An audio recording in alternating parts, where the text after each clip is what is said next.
डंगिरेवाडी सातारच्या मान तालुक्यातील जेमतेम 700 लोकसंख्या असलेलं एक दुष्काळग्रस्त गाव।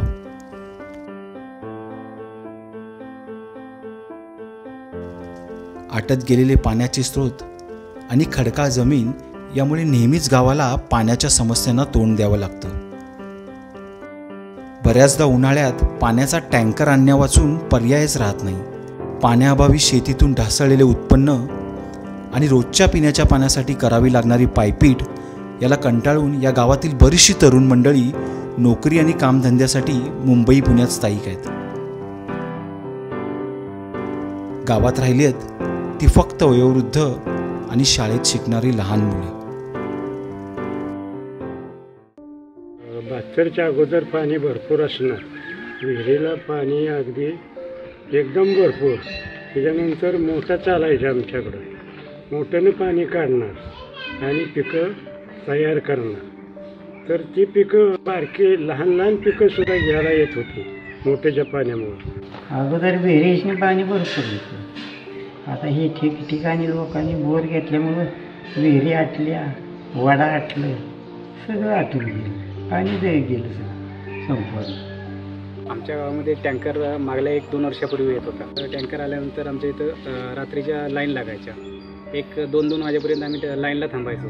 एक दिवस असंच व्हायचं की टँकर 2-2 दिवस येत पण नव्हता। आला की आमचं भांड्याची लाईन लागायची, लाईन लागली की एकमेकाची मग भांडणं व्हायची, बायकांची भांडणं व्हायची। त्याच्यात समजवता म्हणजे आमचं नाकीनं येऊन जायचं आम्हाला। आणि सगळीकडेच आता कमी कमी होत, तिथनं दुष्काळच पडू लागला आहे हळूहळू। त्याच्यामुळं पाणीच कमी झालं आहे सगळं। त्याच्यानंतर बोरवेल व्हायला लागले, बोरवेलमुळं तर पातळी एकदम खाली जायला लागली आणि आता पाणी एकदम कमी झालं। बोरला आम्हाला दिवसाला 1-2च तास पाणी यायचं। पाण्याचं मग त्या टायमिंगला आम्ही कुटुंबावरती पाणी बसवलं। एका कुटुंबाला 1 दिवसात 40 लिटरची 2 केंड भेटत होती। छावणीवरती पण आम्हाला म्हणजे चाराही काही वेळची वेळ भेटत नव्हता। आज जर भेटला तर मग आम्हाला नंबर दुसऱ्या दिवशी असायचा। तिथं पण पाण्याचा हाच म्हणजे प्रॉब्लेम होता छावणीवरती। तिथं टँकर याचं, इथं जी आमची भांडणं चाललेली ती छावणीवर पण आमची भांडणं व्हायची। दुष्काळ पडला की माणसं इथं थांबणार नाही, त्याच्यामुळं माणसंच मिळत नव्हती। आणि त्याच्यानंतर आता तर एकदम माणसं कमी झालेली। गावातील काही तरुण मंडळींना मात्र हा दुष्काळ मान्य नव्हता। त्यांना या दुष्काळातून आपल्या गावाला बाहेर काढायचं होतं, पण मार्ग काही केल्या सापडत नव्हता। मागच्या वर्षी जेव्हा पाणी फाउंडेशन 2 चालू होतं त्यावेळेला TV वर तुफान आले हा कार्यक्रम लागायचा। आम्ही तो कार्यक्रम पाहिला आणि जस्ट असं विचार केला की हे आपल्या गावासाठी खूप प्रेरणादायी आहे। सेम सिच्युएशन आपल्या गावात आहे आणि ते जे तिकडे चाललं ते आपण आपल्या गावात इम्प्लिमेंट करू शकतो। अनायसे असं झालं की मागच्या वर्षीच्या पॉटर कपमध्ये आमच्याच तालुक्यातलं बिदाल हे गाव टॉप 3 मध्ये होतं आणि ते हार्डली आमच्यापासून एक अर्ध्या तासावर आहे आणि ते आमच्या जवळ असल्यामुळे त्यांनी जे केलेलं पाणलोटचं काम आहे त्याचे इफेक्ट सगळ्यांना दिसले आणि आम्ही असा विचार केला जर हे तिकडे होऊ शकतं तर आपल्या गावात का नाही होऊ शकत।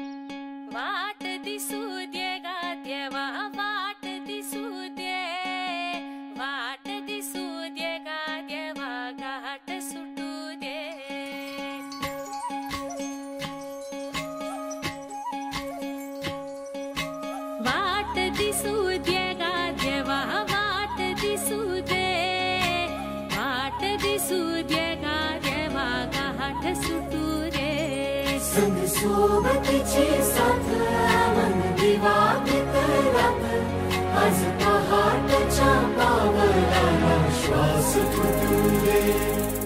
वाट दिसू दे देवा, वाट दिसू दे, वाट दिसू दे देवा, घाट सुटू दे।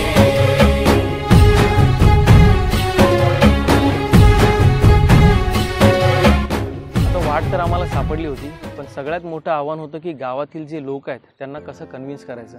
पहिल्यांदा आम्ही यूथला टार्गेट केलं, गावातल्या यंग मुलांना आम्ही एकत्र बोलवलं, एक मीटिंग घेतली। गावाला गणपती असतात त्यामुळे सगळे मुंबईचे गावातले लोक एकत्र येतात। छोटासा प्रोजेक्टर अरेंज करून त्यांना पाणी फाउंडेशनचे व्हिडिओ दाखवले, पाणलोटचे प्रकार दाखवले आणि लोकांना सांगितलं की हे आपल्याला पुढच्या उन्हाळ्यामध्ये करायचं आहे, तर तुम्ही प्रिपेअर राहा, हे आपल्या गावासाठी खूप छान आहे। आता पुढचं आव्हान होतं की हे काम करायचं तर आपल्याला पर्सनल फंड गोळा करणं जरुरी होतं। तर आम्ही मुंबईत किंवा पुण्याला जी आमच्या गावची माणसं आहेत जे कामानिमित्त गाव सोडून बाहेर आले त्यांना सगळ्यांना एकत्र केलं आणि आम्ही असं ठरवलं की महिन्याला 1000 रुपीज तरी मिनिमम आपण सर्वांनी काढायचे आणि या पाणी रोडसाठी फंड गोळा करायचा.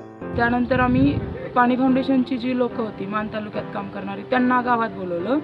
त्यांनी आम्हाला खूप मार्गदर्शन केलं. गावातील लोकांना ग्रामसभा घेऊन मार्गदर्शन केलं आणि त्याचं महत्त्व आम्हाला पटवून दिलं. गावातील लोकांना आम्हाला 5 जणांना सिलेक्ट करून ट्रेनिंगसाठी पाठवलं. त्याच्यामध्ये आम्हाला मनसंधारण, जलसंधारण आणि खूप टेक्निकल नॉलेज त्यांनी आम्हाला या ट्रेनिंगमध्ये दिलं. म्हणजे जास्त उतार असणाऱ्या ठिकाणी, कमी उतार असणाऱ्या ठिकाणी हायड्रोमार्काच्या सहाय्यानं उतार मोजणे ह्या गोष्टी शिकवल्या. तिथे आम्ही निश्चयच केला की आम्ही वाडीत येऊन वॉटर कप स्पर्धेत भाग घेणारच. स्पर्धेत भाग घ्यायचं ठरलं होतं, पण गावातून पाठिंबा कसा मिळेल याची आम्हाला काही खात्री नव्हती. बऱ्याच वेळा महिला मुख्य प्रवाहात नसतात. जर महिलांना आपण या कामासाठी एकत्र केलं तर आपलं काम तडीच जाईल असं आम्हाला वाटलं. म्हणून आम्ही महिलांची एक वेगळी मीटिंग घेतली. तिथे त्यांच्या पाण्याच्या समस्यांबद्दल जाणून घेतलं आणि सगळं पाणलोटचं काम कसं त्या समस्यांना सोल्युशन आहे हे त्यांना दाखवलं. पुरुषांची वेगळी मीटिंग झाली गावात आणि दुसऱ्या दिवशी एक महाग्रामसभा घ्यायचं ठरलं. ते पुरुष आणि महिला एकत्र आले, पाणलोटचे बरेचसे अधिकारी आले आणि त्यांनी हे सगळं गावाला समजावून सांगितलं. त्या दिवशी पूर्ण गावाचं चित्र बदललं आणि असं जाणवलं की प्रत्येक जण गावातला आपल्या गावासाठी श्रमदानाला तयार आहे. आणि अखेर श्रमदानाचा दिवस उजाडला. गावातील लोक श्रमदानासाठी घराबाहेर पडली. एरवी पाण्यासाठी भांडणारी डंगीरवाडी आज दुष्काळाशी 2 हात करायला खऱ्या अर्थाने एकजूट झाली होती. हिरव्या गाण्याचं दान दिलं त्यानं, वसाडाचं रान झालं जी. अर मातीच्या पोटात अस्मानाचं बळ, माऊलीची लाज राखजी.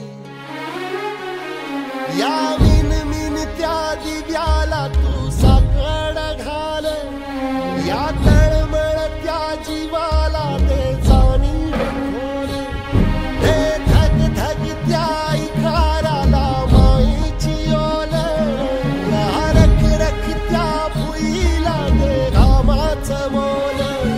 निंदनी पेरणी धरून जिंदगानी, कुंड्याचं सार रान बागान हसू दे.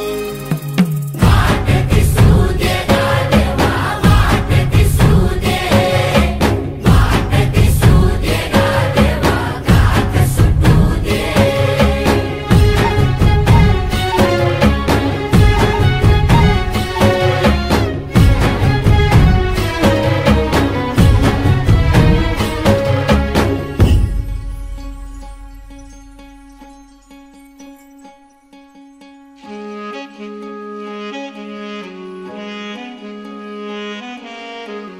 यावर्षी आम्ही आमच्या गावात पाणी आणणारच. दुष्काळ चिटपट केल्याशिवाय राहणार नाही, गावात पाणी आणल्याशिवाय थांबणार नाही. आता आम्ही अजिबात थांबणार नाही आणि पाणी आणल्याशिवाय राहणार नाही. काय पाहिजे? काय पाहिजे? पाणी पाहिजे. पाणी पाहिजे. कोण देणार?